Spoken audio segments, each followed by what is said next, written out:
Nakakasaya na abot yung art namin sa Ottawa kasi ito yung unang exhibition namin bilang isang kolektibo.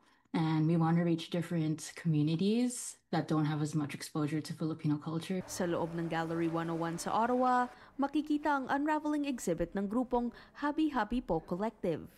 Binubuo ng 3 artists mula Toronto na gumagawa ng mga sining tungkol sa paghahabi at Filipino textiles.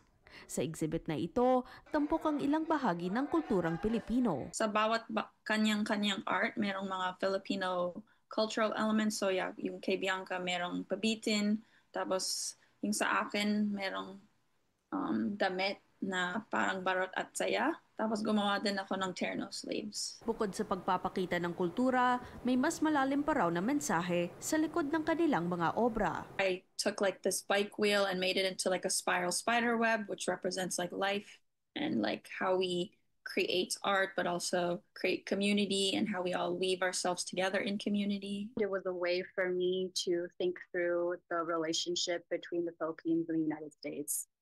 And the candy that's hanging from the pabitin are historical images of like the Philippine-American War or like advertisements from the 1890s that are about how the white man's burden is to spread virtues of cleanliness to dirty Filipinos and things like this. Kasabay ng pagbukas ng exhibit at Filipino Heritage Month, inilunsad din nila ang kanilang pangalawang scene na pinamagatang Habilin, na resulta ng isinagawa nilang programa para sa ilang kabataan. It features artists from across Canada, United States, and the Philippines, but the main focus is our program that lasted for 5 weeks where we taught 5 youths different art skills, but around textile practices and Filipino textiles such as malong, weavings, and banig. Bilang mga textile artists, mahalaga rin para sa kanila ang sustainability.